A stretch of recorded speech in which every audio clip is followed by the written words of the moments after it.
Hey guys, welcome back to my channel Praveena's Vision. Hope you all are doing great. ఎలా ఉన్నారు అందరూ బాగున్నారా? So ఈ ఆదివారం ఈ సండే చక్కగా నాన్ వెజ్ రెసిపీతో నేను ముందుకు వచ్చేసాను.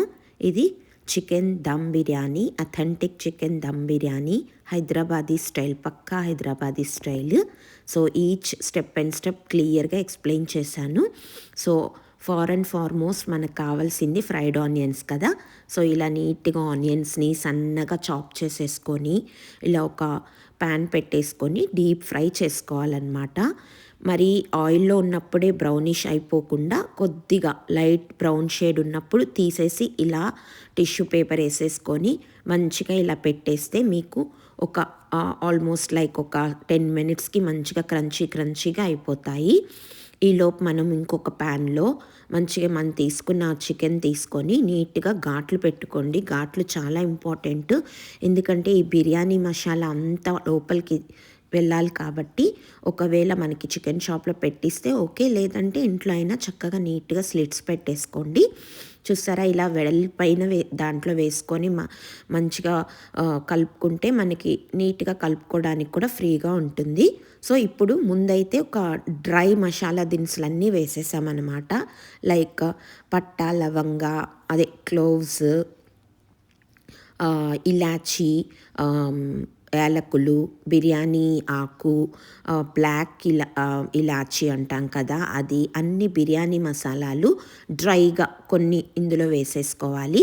ఆ తర్వాత బిర్యానీ మసాలా పౌడర్, నేను అది ఇంట్లోనే చేసి పెట్టుకుంటాను. చెప్పాను కదా, మీకు స్పైసెస్ కావాలంటే కమింగ్ వీడియోస్లో ఇస్తాను. ఆ బిర్యానీ మసాలా పౌడరు ఒక 2 టీ స్పూన్స్ దాకా పడుతుంది.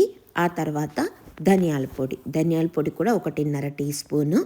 అండ్ పసుపు శాస్త్రానికి వేసుకుంటాం కదా, పసుపు కంపల్సరీ నాన్ వెజ్ ఐటమ్స్లో యాడ్ చేసుకుంటే ఏమవుతుందంటే ఏమన్నా వాటికి ఉన్న బ్యాక్టీరియా మొత్తం పోతుందన్నమాట. అలాగే రెడ్ చిల్లీ పౌడర్ కోర్స్ మన స్పైస్ లెవెల్కి తగ్గట్టు. ఇప్పటివరకు వేసిన బిర్యానీ దినుసులన్నీ, బిర్యానీ పౌడరు ఇదంతా ఏంటంటే ఘాట్ ఇస్తుంది. ఈ రెడ్ చిల్లీ పౌడర్ అనేది యాక్చువల్ స్పైస్ అనమాట, కారంని ఇస్తుంది కాబట్టి దానికి తగ్గట్టు వేసుకోవాలి. అండ్ మన సాల్ట్ లెవెల్ మనకి తగినంత సాల్ట్ యాడ్ చేసుకోండి. ఆ తర్వాత ఇది స్టోర్ బాట్ షాన్ బిర్యానీ మసాలా, దీంట్లో కూడా అన్ని చాలా ఫ్లేవర్స్ ఉంటాయన్నమాట. సో ఇది చాలా స్టోర్స్లో దొరికేస్తుంది. ఆ బిర్యానీ మసాలా పౌడర్ ఆల్మోస్ట్ ఒక 1/2 ప్యాకెట్ పట్టేస్తుంది. ఇక్కడ మేమైతే సుమారు ఒక 8 పీసెస్, అంటే ఒక 2 LB టు 3 LB పీసెస్ చేసుకుంటున్నాం కాబట్టి మాకు 1/2 దాకా పట్టింది.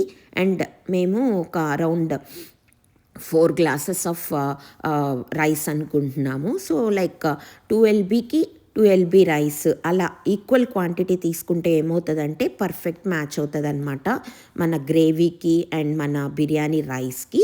సో ఆ క్వాంటిటీ ఉండేలా చూసుకోండి. ఆ తర్వాత ఒక 2 full spoons of ginger garlic paste, ఇది కూడా నేను హోమ్ మేడే వాడతాను, అప్పటికప్పుడు వేసుకున్నాను ఆ రోజు. సో అది, అండ్ ఒక హ్యాండ్ ఫుల్ ఆఫ్ ఇందాక మనం ఫ్రై చేసి ఉంచుకున్న ఆనియన్స్, ఇవన్నీ వేసిన తర్వాత ఒక 2 టేబుల్ స్పూన్స్ ఆఫ్ ఆయిల్ వేసి ఇలా చూస్తున్నారా, ప్రతి ముక్కకి పట్టేలాగా, ప్రతి మసాలా ముక్కకి అంటుకునేలాగా ఇలా మంచిగా మసాజ్ చేసుకోవాలి. దీనిలో 2 ఫేజెస్లో మనం మసాజ్ చేస్తామన్నమాట పీసెస్కి. అవి ఎప్పుడెప్పుడు అనేది నేను ఇప్పుడు మీకు క్లియర్గా చూపిస్తాను. ఈ మసాజ్ అనేది చాలా అంటే చాలా ఇంపార్టెంట్. మనం మ్యారినేట్ చేసుకొని గంటలు పక్కన పెట్టుకోకపోయినా ఇప్పుడు ఇక్కడ చేసుకునే మ్యారినేషన్ ఆర్ మసాజ్ అనేది చాలా ఇంపార్టెంట్. చూస్తున్నారా ఎలా కలుపుతున్నామో, అలా ప్రతి పీస్కి మనం ఇప్పుడు వేసుకున్న ప్రతి ఒక్క ఇంగ్రీడియంట్ పట్టుకోవాలన్నమాట. అందుకనే నేను ఇందాక ప్రతి ముక్కకి స్లిట్ చేసుకోవడం మర్చిపోవద్దు అని నేను ముందు చెప్పింది. అందుకోసమే ఇలా నీట్గా ముక్కకి చూసిందా, ఒక్కొక్క పీస్ తీసుకొని ఇలా చూస్తున్నారా ఎలా చేస్తున్నాడో. యాక్చువల్గా ఇది మా అబ్బాయి చేస్తున్నాడు. సో అలా ప్రతి ముక్కకి ఇలా పట్టేలాగా అంటే కొద్దిగా ఏది చేసుకున్నా మనం పద్ధతిగా చేసుకుంటే ఎండ్ ఆఫ్ ద డే దాన్ని మనం మంచిగా రిజల్ట్ కూడా అంత బాగా వస్తుంది కదా. సో కొద్దిగా టైం తీసుకొని నీట్గా ఇలా చేసుకున్నామనుకోండి ఎక్కడ మనకి బయట వాటికి తీసిపోవండి. ట్రై చేసి చూడండి. సో బేసిక్గా మేము ఎక్కువసేపు మ్యారినేట్ అయితే చేయలేదు ఆ రోజు, ఇది ఈవినింగ్ చేసుకున్నాం కాబట్టి. బట్ మీకు టైం ఉంటే ఒక 1 అవర్ టు 2 అవర్స్ మ్యారినేట్ చేసి పక్కన పెట్టుకున్నా ఓకే. లేదంటే ఇలా మనం చేసుకునే మసాజ్ అప్పుడే ప్రతి ముక్కకి చూస్తున్నారు కదా, ఆల్మోస్ట్ ఒక 5 to 10 మినిట్స్ ఇలా ప్రతి ముక్కని మా వాడు మ్యారినేట్ చేస్తూనే ఉన్నాడండి. సో ఈ మ్యారినేషన్ ఈజ్ వెరీ ఇంపార్టెంట్. మనం వేసుకునే ఇంగ్రీడియంట్స్ అనేవి అటు ఇటు కొన్ని వేసుకోవచ్చు, కొన్ని వేసుకోకపోవచ్చు, ఇంకొన్ని ఎక్స్ట్రా యాడ్ చేయొచ్చేమో, కానీ వేసుకున్న ప్రతిదీ దానికి పట్టాలి అంటే మాత్రం ఇలా కొద్దిగా టైం తీసుకొని ముక్కకి మ్యారినేషన్ చేసుకుంటూ నీట్గా మసాజ్ చేసుకొని పక్కన పెట్టుకోవాలన్నమాట. చూసారా, ఇది చెప్పాను కదా, ఇది ఫస్ట్ స్టేజ్ ఆఫ్ మ్యారినేషన్ మాత్రమే, ఇంకా అవ్వలేదు. ఆల్మోస్ట్ ఈ మ్యారినేషన్ మసాజ్కే మాకు 40 to 1 అవర్ పట్టేస్తుందండి. అలా నీట్గా ప్రతి ముక్కకి ఇలా మ్యారినేట్ చేసుకొని ఈ టైంలో ఒకసారి సాల్ట్ చెక్ చేసుకుంటాము. ఇప్పుడు చూస్తున్నారా, లిక్విడ్ ఐటమ్స్ అన్నీ ఇప్పుడు యాడ్ చేస్తాం, చూస్తూ ఉండండి. ఇలా ఒక హాఫ్ చెక్క నిమ్మ చెక్క అనమాట, దీన్ని ముందు పిండేసుకుంటాం ఇలాగా. ఆ తర్వాత కర్డ్, సో ఒక 2 full spoons పడుతుంది మేము తీసుకున్న క్వాంటిటీకి. ఈ 2 full spoons quantity of curd or పెరుగు ఇప్పుడు యాడ్ చేసుకుంటున్నాం అన్నమాట. చూస్తున్నాండి, ఇప్పుడు ఈ డ్రై ఐటమ్స్ అన్నీ వేసిన తర్వాత ఇంకొక second phase of massaging start అయిపోతుంది. సో ఈ మసాజ్ అనేది చాలా ఇంపార్టెంట్, ప్రతి ముక్కకి ఇవన్నీ పట్టాలన్నమాట. అండ్ ఒక హ్యాండ్ఫుల్ పుదీనా మింట్ లీవ్స్ వేసుకున్నాము, అలాగే ఒక హ్యాండ్ఫుల్ కొత్తిమీర లేదంటే కొరియాండర్ లీవ్స్. చూస్తున్నారా, ఇవన్నీ వేసుకుంటున్నాం. ఇది సెకండ్ ఫేజ్కి. ముందు మనం వేసుకున్న మసాలాలన్నీ పట్టేసి ఉంటాయి ఈ టైంలో. ఇప్పుడు ఇలా లిక్విడ్ ఐటమ్స్ అండ్ గ్రీన్స్, అలాగే ఇలా స్లిట్స్ చేసుకున్న పచ్చిమిరపకాయలు, అలాగే సాఫ్రాన్ వాటర్ అండి, ఇది కుంకుమ పువ్వు అంటారు కదా, దాన్ని కొద్దిగా ఒక 5-10 నిమిషాల ముందు ఒక వాటర్లో నానపెట్టి ఉంచుకున్నాము. ఆ సాఫ్రాన్ వాటరు యాడ్ చేస్తే ఇవన్నీ ఏంటంటే అథెంటిక్ హైదరాబాదీ అథెంటిక్ బిర్యానీ ఉంటుంది చూసారా, వాటి ఫ్లేవర్స్ అన్నిటినీ యాడ్ చేస్తుంది. సో మనం ఇక్కడ వేసుకున్న ప్రతి మసాలా ఐటము, ప్రతి లిక్విడ్ కూడా it will add flavour to those pieces అనమాట. మనం రైస్ లేకుండా ఒక్క పీస్ తింటున్నా కూడా మీకు ఆ ఫ్లేవర్ వస్తుంది. అండ్ రోజ్ వాటర్ చెప్పాను కదా, ఆల్ లిక్విడ్ ఐటమ్స్ ఇప్పుడు యాడ్ చేసుకుంటున్నామని. ఈ రోజ్ వాటర్ కూడా మనకి ఇండియన్ స్టోర్స్లో దొరికేస్తుంది. దాన్ని జస్ట్ ఒక స్పూన్ ఆర్ లైక్ ఇలా వాడు వేసుకున్నట్టుగా ఒక చిన్న మూత. ఇప్పుడు మళ్ళీ ఇవన్నీ పట్టేలాగా ప్రతి ముక్కకి మళ్ళీ మ్యారినేషన్ ఆర్ మసాజింగ్ స్టార్ట్ అవుతుంది అన్నమాట. చూస్తున్నారా, ఇదంతా స్టేజ్ బై స్టేజ్ చేసుకుంటాం.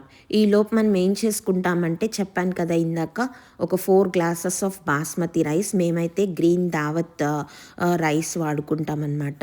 ఆ బాస్మతి రైస్ ఈ మ్యారినేషన్ జరిగేంతసేపు మనం చక్కగా కడిగేసి నానపెట్టేసుకుంటే ఏమవుతుందంటే రైస్ అనేది మంచిగా పొడవుగా వస్తుంది. సో ఒక సైడ్కి రైస్ పెట్టుకోండి. అండ్ ఈ ప్రాసెస్ అంతా మనం పార్లల్గా చేసేసుకోవచ్చండి. ఏదో ముందు బియ్యం నానపెట్టేసి తర్వాత అక్కడ వాటర్ పెట్టేసి ఇవన్నీ అక్కర్లేదు. వన్ ఆఫ్టర్ అదర్ నీట్గా చేసుకుంటూ వెళ్ళిపోతే మీకు అసలు చెప్తున్నాను కదా, ఏమాత్రం హోటల్ స్టైల్కి తగ్గిపోనట్టుగా బిర్యానీ అయితే వస్తుంది. అస్సలు చాలామంది బిర్యానీ అంటే పెద్ద ప్రాసెస్ ఆర్ లైక్ చాలా డిఫికల్ట్ అనుకుంటాము. ఒకసారి ట్రై చేయండి, ఏదైనా 1-2 సార్లు ట్రై చేస్తేనే కదా వచ్చేది. ట్రై చేసి చూడండి, ఇంత క్లియర్గా స్టెప్స్ ఉన్నాయి కాబట్టి మీరు కూడా ఒక్కసారి ట్రై చేసి ఎలా వచ్చిందో నాకు కూడా కామెంట్ బాక్స్లో చెప్పండి. చూసారా, ఇప్పుడు మసాజ్ అంతా అయిపోయింది. అది సెకండ్ ఫేజ్ ఆఫ్ మ్యారినేషన్ అనమాట. ఈ టైంలో మనం ముక్కల్ని కాసేపు అలా పక్కన పెట్టేసుకొని ఇప్పుడు మన రైస్కి సరిపడినంత పెద్ద బౌల్, ఎంత పెద్దగా ఉంటే అంత మంచిది. ఎందుకంటే రైస్ ఎంత ఫ్రీగా ఉడికితే మనకు అంత ముద్ద అవ్వకుండా ఉంటాయన్నమాట. ఇప్పుడు ఈ వాటర్లో కూడా మంచిగా all dry biryani masalas or like whatever masalas ఉంటాయి కదా, డ్రై ఐటమ్స్ అన్నీ, అలానే అదే ఇలాచీ, పట్ట, లవంగ, బిర్యానీ ఆకులు, షహజీరా ఇవన్నీ వేసేసుకుంటామన్నమాట. ఈ బాయిల్ అవుతూ ఉన్న టైంలోనే చెప్పాను కదా బిర్యానీ మసాలా పౌడర్ అని, అది కూడా ఫ్లేవర్కి. ఎందుకంటే రైస్ ఉడికేది ఇందులోనే కదండి, మనమేమి రైస్ని పులావ్ లాగా కలపట్లేదు కాబట్టి రైస్కి కూడా ఫ్లేవర్ కావాలి కాబట్టి అన్నీ ఇందులో వేసుకుంటాం. బిర్యానీ మసాలా పౌడరు. అండ్ ఈ టైంలో ఇక్కడ ఏంటంటే ఒక full teaspoon of ginger garlic paste, అల్లం వెల్లుల్లి ముద్ద వేస్తాం. నేనైతే అప్పుడే బ్లెండర్ చేస్తున్నాను జింజర్ గార్లిక్, దానిలో వాటర్ కలిపేసి మొత్తం దాన్ని వేసేసాను అనమాట వాటర్లో. అలాగే స్లిట్స్ చేసుకున్న green chillies and of course అన్నీ అంటాం కదండి, అన్నీ వేసి చూడు నన్నేసి చూడు అని. సో ఉప్పు అన్నమాట, ఉప్పు కంపల్సరీ. ఇందాక మనం దాంట్లో వేసుకుంది ఓన్లీ ముక్కల కోసం, ఇందులో వేసుకునేదే మెయిన్ అనమాట, మన రైస్కి అంతా పడుతుంది. అండ్ ఆయిల్ వేస్తే ఏమవుతుందంటే రైస్ అనేది ముద్దవకుండా పొడి పొడిగా వస్తుందన్నమాట. మనం పులిహార చేసుకున్నా, కొబ్బరన్నం చేసుకున్నా ఒక 1-2 టీ స్పూన్స్ ఆయిల్ వేసుకొని ఉడికించుకున్నామంటే రైస్ అతుక్కోకుండా మెతుకు వేరేది వస్తుందన్నమాట. అలాగే ఇందాక హాఫ్ నిమ్మచెక్క పిండుకున్నాం కదా, రిమైనింగ్ హాఫ్ ఈ టైంలో పిండేసుకోండి. లెమన్ ఎందుకు వేస్తున్నారు అని అంటే కోర్స్ ఫ్లేవర్ యాడ్ చేస్తుంది. అలాగే రైస్ కూడా చాలా వైటిష్గా వస్తుందండి. సో ట్రై చేసి చూడండి, ఎప్పుడు ట్రై చేయని వాళ్ళైతే కొద్దిగా తెల్లగా వస్తుంది రైస్ కూడా. అండ్ ఇందాక నానపెట్టి ఉంచుకున్న రైస్ కూడా వేసేసాడు మా వాడు. అన్నీ వేసి ఎక్కువ కదపకండి, జస్ట్ అప్పుడప్పుడు చూసుకోండి చాలు. చూసారా ఈ స్టేజ్లో అంటే ఆల్మోస్ట్ 70-80% రైస్ ఉడికింది. ఇదొక్కటే కొద్దిగా మనం చూసుకొని చేయాల్సిన స్టెప్. ఈ టైంలో తీసేసి ఇలాంటి జల్లిగంట మనకి ఇలా ఉంటుంది కదా, ఒక జల్లి పాత్రలాగా, అందులోకి తీసేసుకొని నీట్గా పక్కన పెట్టుకోండి. కంగారు ఏం లేదు, తీయంగానే వేసేయాలి ఇవన్నీ అంటారు, ఏం అక్కర్లేదు. చక్కగా తీసి పక్కన పెట్టుకోండి, వన్ ఆఫ్టర్ అదర్. ఎవరైనా హెల్ప్ ఉంటే మేబీ ప్యారలల్గా చేసుకోవచ్చు, లేదంటే నీట్గా ఒకదాని తర్వాత ఒకటి చేసుకోవచ్చు, నష్టమేం లేదు. ఈలోపు ఒక పక్కన స్టవ్ వెలిగించి ఒక ప్యాన్ లాంటిది, మనం యూస్ చేయని దోశ ప్యాన్ పెట్టేసుకొని పక్కన స్టవ్ మీద పెట్టుకొని ఇందాక మనం మ్యారినేట్ చేసి ఉంచుకున్నాం కదా బిర్యానీ ముక్కలన్నీ, అది పెట్టి దాని మీద ఇలా లేయర్ బై లేయర్ రైస్ అంతా నీట్గా ఎవరికి కుదిరినట్టు వాళ్ళకి. మా వాడైతే ఇక్కడ గరిటెతోటి నీట్గా వేసేసాడు. అలా వేసుకొని ఇందాక ఫ్రైడ్ ఆనియన్స్ ఉంచుకున్నాం కదా అది, అలాగే ఇప్పుడు మళ్ళీ ఇంకొద్దిగా రోజ్ పెటల్ వాటరు. ఈ టైంలో ఎవరికైనా బయట అమ్మే రంగు ఉంటుంది కదా, ఆ కలర్ వేసుకోవచ్చు అనుకుంటే యాడ్ చేసుకుంటాము. అంటే ఈ టైంలో రైట్గా ఆ కలర్ వాటర్ కూడా, ఆరెంజ్ కలర్ అయితే ఆరెంజ్, రెడ్ అయితే రెడ్ కలుపుకొని వేసుకోవచ్చు. అండ్ అఫ్ కోర్స్ గీ అండి, ఇది మన టేస్ట్కి తగ్గట్టు. మనం కొంతమంది ఏమో ఎక్కువ వేస్తే బాగుంటుంది అంటారు, మేము ఎక్కువ కాదు తక్కువ కాదు, కరెక్ట్గా ఇప్పటి వరకు మనం ఎక్కడ గీ యాడ్ చేయలేదు. ఈ టైంలో మాత్రం కొద్దిగా ఘీ యాడ్ చేస్తామన్నమాట. అండ్ ఇలానే పుదీనా కొత్తిమీర ఇట్లా ఏమన్నా ఉన్నా కూడా పైన యాడ్ చేసుకోవచ్చు. సో ఏమేం కావాలో అలా నీట్గా యాడ్ చేసేసుకొని ఇట్లా మనం నీట్గా లాక్ చేసేయాలన్నమాట. ఎక్కడ ఎయిర్ అనేది, స్టీమ్ అనేది వెళ్ళకూడదు. అదొక్కటి మనం మేనేజ్ చేసుకోండి. ఇంక ఎక్స్ట్రా వాటరు ఏం అక్కర్లేదు. మనకి చికెన్ అనేది ఆబ్వియస్గా కొద్దిగా వాటర్ని రిలీజ్ చేస్తుంది కాబట్టి దాని నుంచి వచ్చే వాటర్ సరిపోతాయి. అండ్ మనకి ఆల్మోస్ట్ రైస్ 70-80% ఉడికిపోయింది కాబట్టి సరిపోతుంది.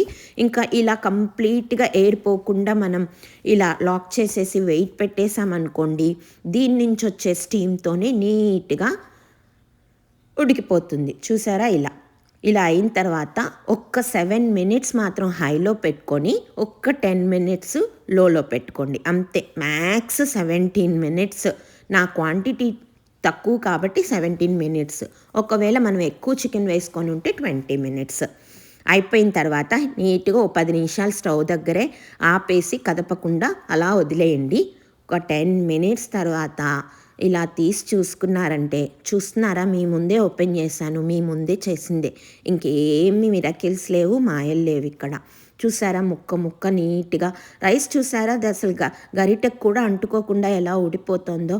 పర్ఫెక్ట్ అంటే పర్ఫెక్ట్‌గా వస్తది. నేను కావాలని చాలా జాగ్రత్తగా ప్రతి స్టెప్ రికార్డ్ చేసి నీట్‌గా పెట్టానిక్కడ. ముక్క కూడా అండి ఇలా ముట్టుకుంటే ఊడిపోతది. అలా వచ్చేస్తది. అస్సలు ఉడకదేమో, ఎక్కువ ఉడికిపోతుందేమో ఇలాంటివేవి అక్కర్లేదు.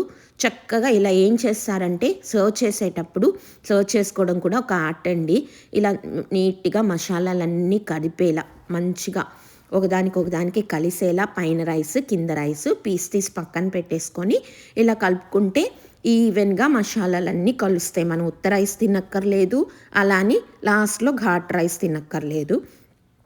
అసలు ఇలా వేసుకొని ముద్దకి చక్కగా ఒక ఆనియన్, కీరా, అదే కుకుంబరు, లెమన్ పక్కన రైతా పెట్టుకొని తింటుంటే అసలు ఎందుకులేండి, మీ వీకెండ్ సూపర్‌గా ఉంటది. ట్రై చేయండి. నచ్చితే please like, share and subscribe to my channel Praveena's